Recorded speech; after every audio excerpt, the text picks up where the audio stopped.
So, for over a decade, I have been arguing either explicitly or implicitly, and in various types of ways, that the rise of a kind of neo fascism in the United States constitutes a real and tenable threat to the institutions of our democracy. And actually, I refer to it as stupid fascism because, in addition to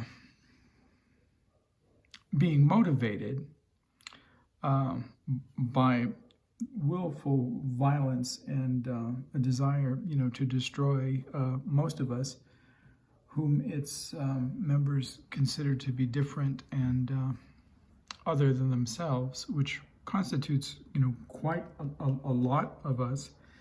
It, in addition to the destructive force of its malevolence and terror, it isn't particularly concerned with whether the trains will in fact run on time or not, and hence the stupid aspect being added to it. A machinery of violence that very much imitates or acts analogously to the way that Putin's destruction of human life and property and material resources in the Ukraine is, both an unthinkable act of violence and terrorism, and apparently motivated by nothing other than a monstrous, will to power that is willing to juggernaut and destroy anything in its path. So when I began, making this argument, and I began around 2012, and largely in relationship to the way that individuals in the federal and state governments had responded to policies of Barack Obama with racism and misinformation, and with a proliferation of obstacles that were placed in the way of making any progressive economic policy that would mitigate the economic crises brought on by these institutions and banks that had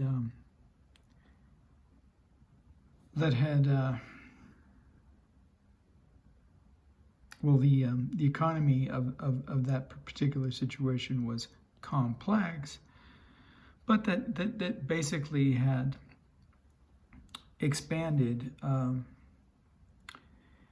interest rates and had reduced the insurance on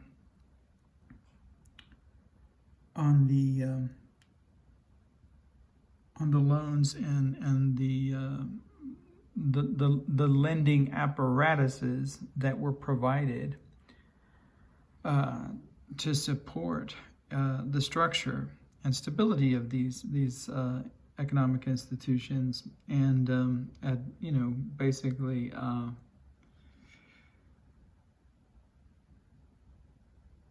pyramid schemed themselves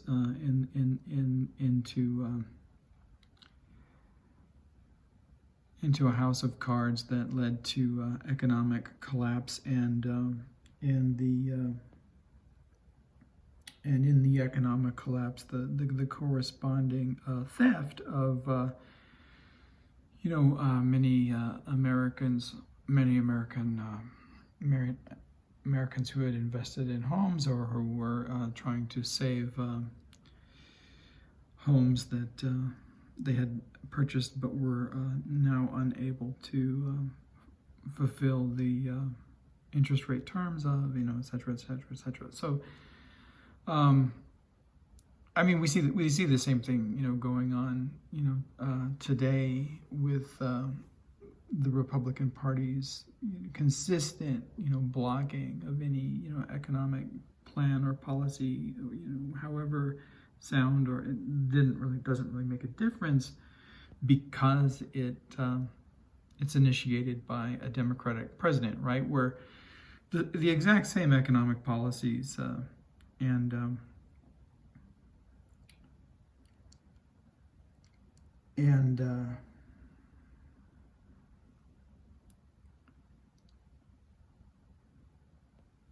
incentives, were formulated in the Trump era, and those were all enthusiastically endorsed, including the economic aid checks that were sent to Americans, working Americans across the country. So it originated in that time and that period, my argument. And at that point in the 2012, and around that time, it was, largely met with responses, such as, yes, Chicken Little, I'm sure the sky is in fact, falling. And, probably, by the time that Trump was elected at the end of 2016, it was met with a little bit of, well, maybe, but let's not worry about this yet. And certainly by 2019, I was like, okay, yeah, I can see your point. But what can we do about it was, largely the new response. So, and even that response, was not returned with the type of concern that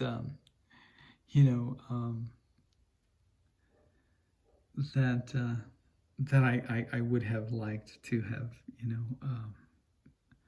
seen and experienced on the part of the remaining members of American society that hadn't lost their minds. But today, and I'm taking this from NPR, there's a statement, concerning members of the Arizona Senate and others at other state and federal levels of government who had attended this white nationalist, what I would call neo-fascist or stupid fascist rally. And she was in fact censored by the Arizona State Senate, but to my knowledge, not removed from office. And at this point, we have enough experience with what is actually going on in the government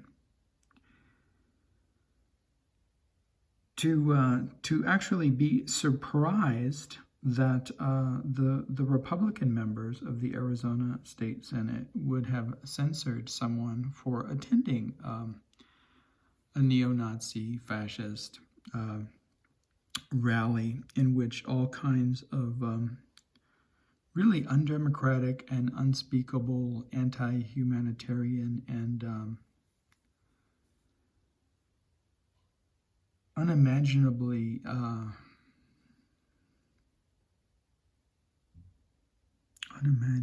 horrible ideology is being disseminated. And so I guess we've come a ways, from the idea of this rise in stupid fascism in America being described as Chicken Little's vision of the sky falling. But I'll just, because I'm the chicken in the Chicken Little story, I'll read. I'm going to read the statement, or read the article presented on the NPR site, and we may need to cut this woman's head off. This is Senator Wendy Rogers, who was censored on Tuesday, that's yesterday, for, as it says, by bipartisan vote, which is actually the most surprising thing at all. Not that there are Nazis and neo-fascists in the Arizona State Senate, but that even her Republican colleagues censored her, because there are neo-fascists and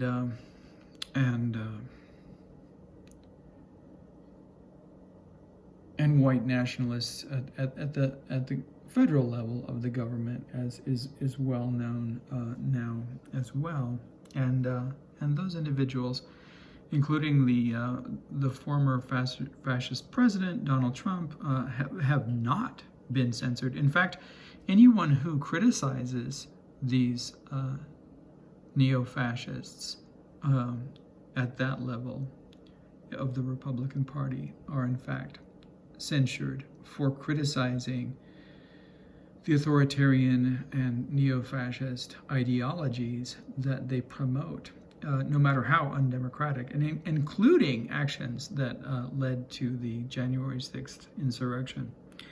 So we'll need to probably cut her head off to read this article, but you'll have to forgive me for doing that. I'm not sure if this gesture has any cryptocurrency among the KKK or neo-Nazis, but it wouldn't surprise me. Oh, there she's married and wears a wedding ring. Probably considers herself a good Christian woman. I'll go ahead and read this. There's not really anything interesting here to focus on. I have in front of me, I have the Portable Jung. It's not really particularly relevant. I think what would be more relevant, let me see, while I'm reading this, because I've often, encouraged people to read Erich Fromm. And most of Erich Fromm's work is remarkable, and a lot of it deals with the psychological structure of fascism in one way or another. And as I've mentioned several times, it should all be required reading at this time. I'm going ahead and I'm going to open up a new window and see if I can find an image of Erich Fromm, and I'm going to see if I can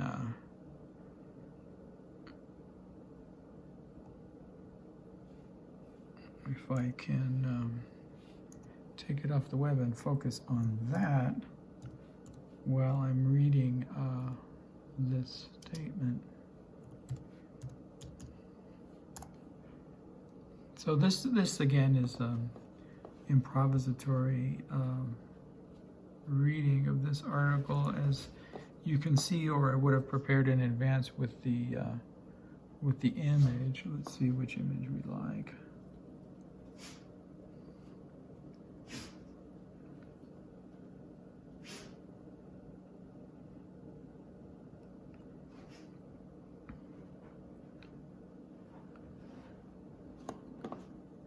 I like this one where he's reading his own book. See what size that is. Yeah, that should do. All right.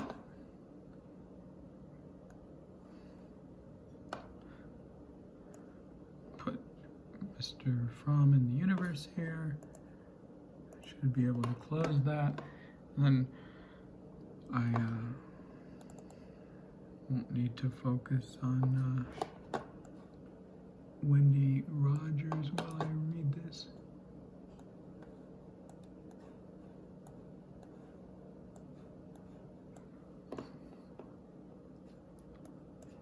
All right, let's see how we're going to do this.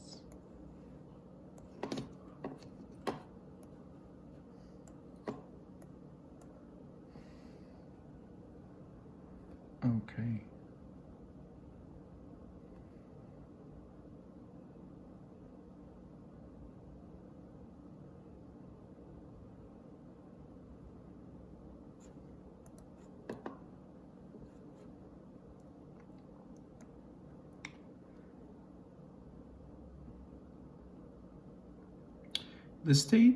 The Arizona State Senate, in a bipartisan vote, has censured a Republican lawmaker for calling for violence against her political opponents, saying State Senator Wendy Rogers, quote, has damaged the reputation of the Arizona State Senate by her actions.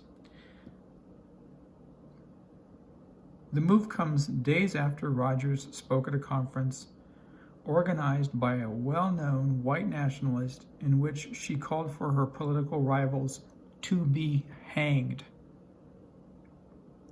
She later used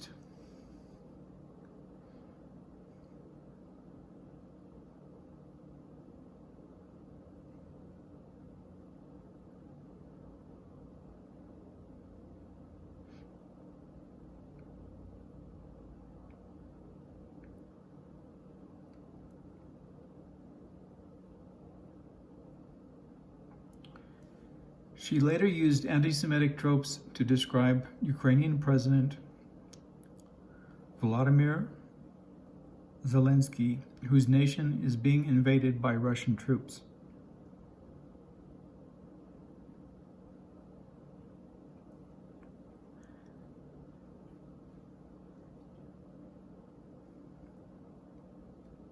The event, the America First Political Action Conference, which was organized by Nick Fuentes, an online troll and outspoken white nationalist, was also attended by U.S. Representatives Paul Gosar of Arizona, Republican, and Marjorie Taylor Greene, Republican, of Georgia. Both lawmakers have drawn scrutiny for their past remarks. However, neither was officially reprimanded by party leadership for their presence at the event, though both face political isolation. I'll read that again. Both lawmakers have drawn scrutiny for their past remarks. However, neither was officially reprimanded by party leadership for their presence at the event. It is now, I'm breaking out of the article for just a second, it is now acceptable on the part of the Republican Party for individuals to attend white nationalists conferences that organize violence and terrorism against American citizens, including Jews, African Americans, and others.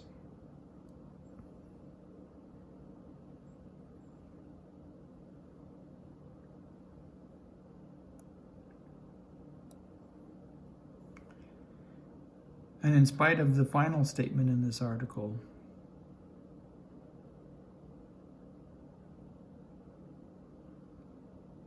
the contradiction is transparent. If neither one of these lawmakers, Marjorie Taylor Greene of Georgia or Paul Gosar of Arizona have experienced censure for their actions. And their actions are outrageous and have been for some time. So this is a quote: "There's no place in the Republican Party for white supremacists or anti-Semitism." And that was made by Senate Minority Leader Mitch McConnell, not naming any of the event's participants by name. By not naming them, however, the tap on the wrist, as opposed to the severity of which the criminality should be treated, is a statement in and of itself. And although McConnell makes such statements, he never follows them up with any action. For example, when Trump inspired the insurrection of January 6th, McConnell was adamant concerning his refusal to participate in prosecution, censure, or any other action against those individuals involved, including Trump.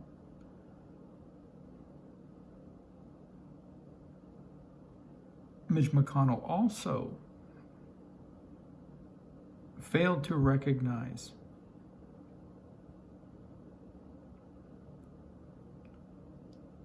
President Biden's victory. And in fact, and this is something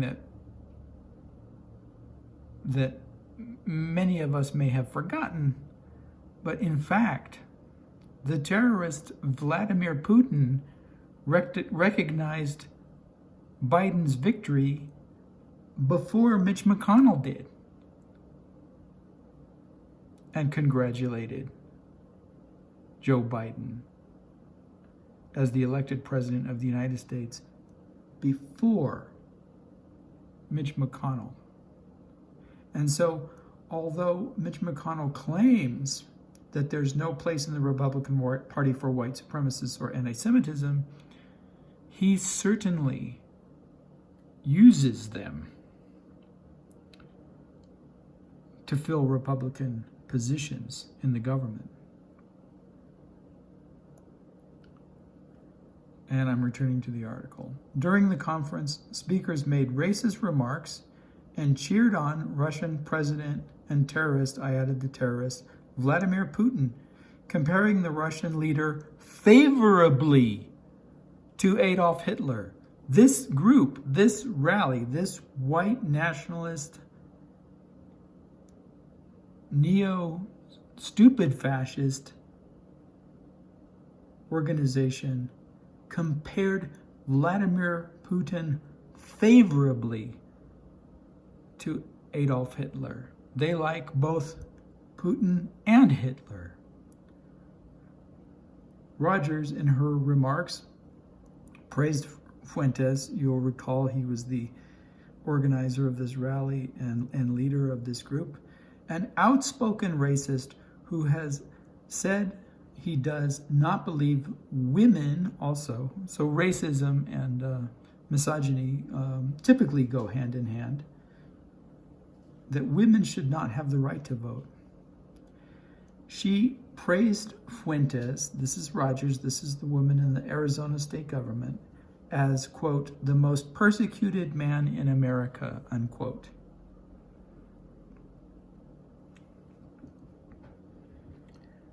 "13 Democrats and 11 Republicans in the 30-member chamber voted to censor Rogers." Okay, 13 plus 11, unless my arithmetic ability is failing me at this moment, is 24. And 30 minus 24, unless my arithmetic ability is failing me once again, is 6. Which means that 6 individuals in the Arizona state government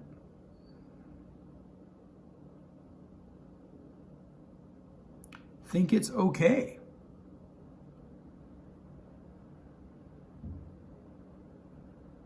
to praise Vladimir Putin and compare him favorably to Adolf Hitler, because they also think it's okay to idolize Adolf Hitler.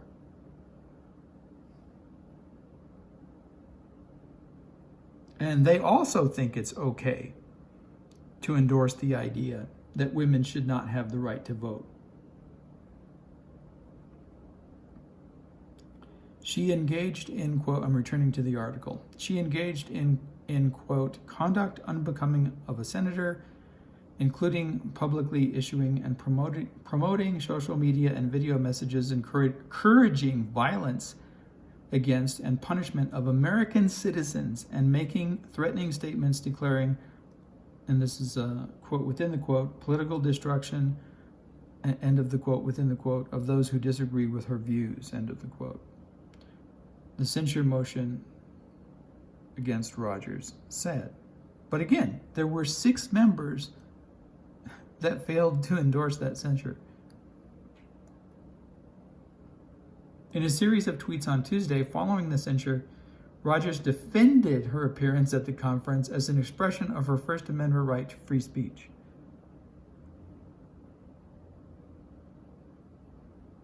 And we wouldn't want to deny that her. That is certainly a right that even Erich Fromm, I'm sure he would say, you have the right to be a fascist, but you don't have the right to put your insanity into political action. That is to say that, once it leaves your mind and becomes part of a government policy,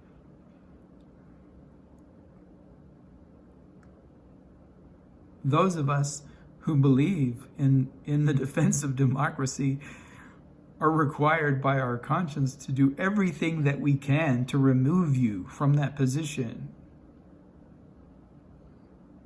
Because your place there cannot be justified. Because this is not who we are.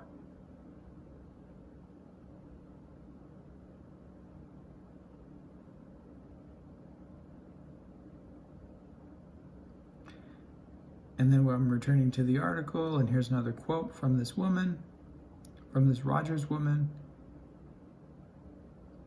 I do not apologize. I will not back down.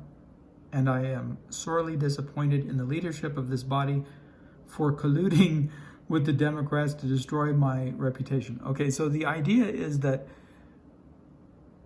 anytime a Republican agrees with a Democrat, it's collusion. And where the Republicans, she's basically saying this.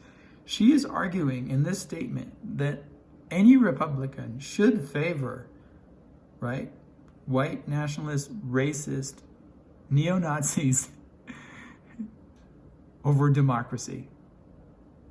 And if they don't, they're colluding with those. I'm sure she wouldn't object to this description.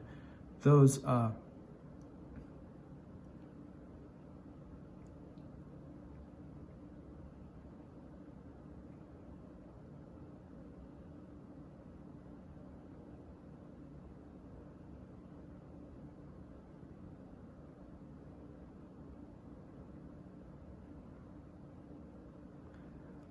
enemies, right?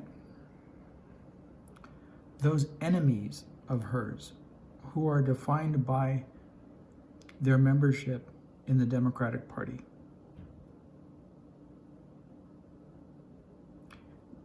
The Democrats are the enemies for this woman. The white nationalist, racist, neo-Nazis are the allies.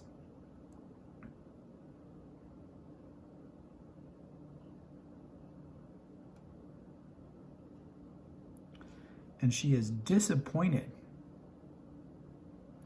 that the leadership of the Arizona Senate, the Republican leadership of the Arizona Senate, doesn't see that.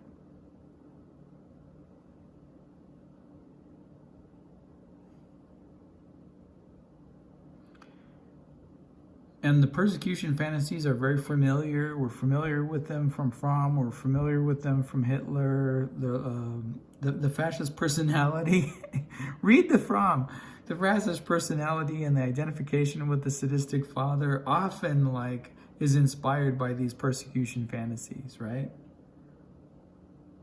It's not my malignancy. It's not my violence, right? That's being censored. I'm being destroyed by these individuals who don't understand me or who just don't get that my malice and malignancy is justified, right? So I'll read it again, and it's largely a quote. "I do not apologize, I will not back down, and I am sorely disappointed in the leadership of this body for colluding with and I'm adding here the word enemy, the enemy Democrats to attempt to destroy my reputation." Okay.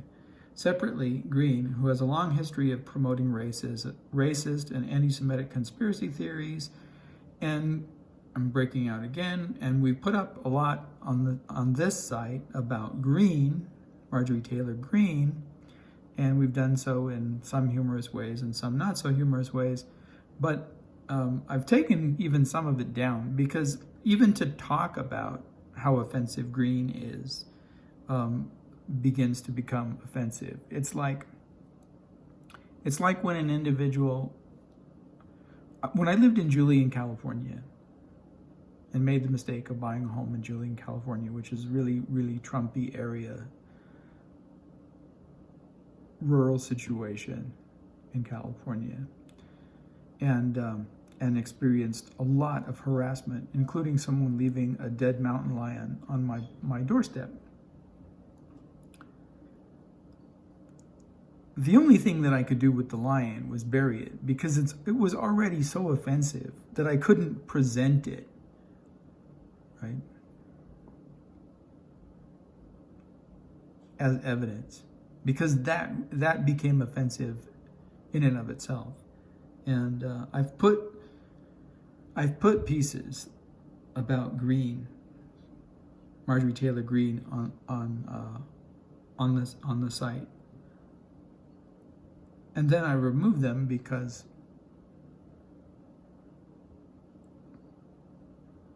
she's like her actions are like that dead mountain lion. You can't even repeat them. They're that offensive. You can't even show the evidence, because showing the evidence is itself offensive.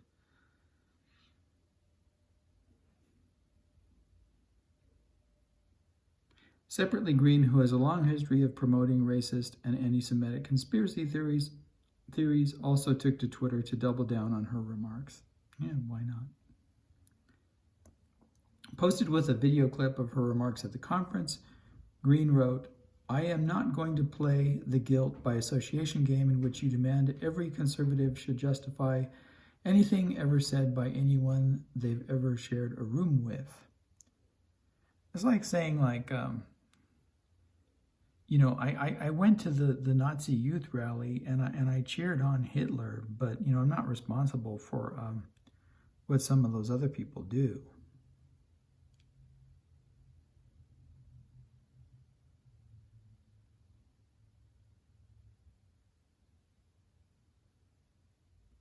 So apparently Marjorie Taylor Greene thinks that as long as she doesn't murder someone with her own hands, that it's okay to attend these rallies where other people are inspiring these crowds and these mobs to murder people.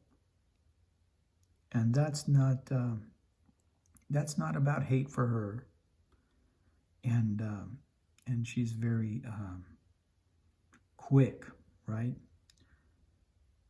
Quick to claim that this is part of her right.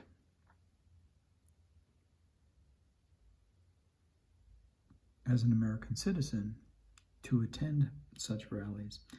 I'm not going to be drawn into that. This is Marjorie Taylor Greene again. I'm only responsible for what I say. As if she hasn't said all of this racist and anti-Semitic stuff. over the last, I don't know how many years she's been in government, but probably even before that. I'm not going to be drawn into that. I'm only responsible for what I say. But as soon as she says something offensive, then she becomes not responsible for it. She said, referring to speeches that included bigoted language and praise for Hitler, as, and then in quotes, a few off-color remarks. So praising Hitler now is like making an off-color joke, right?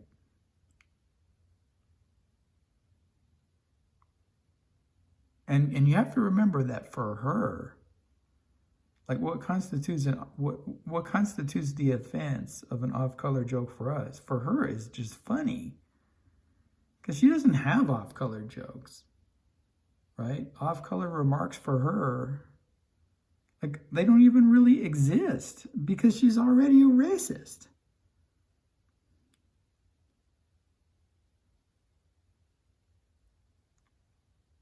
In her head, there's nothing wrong with praising Hitler.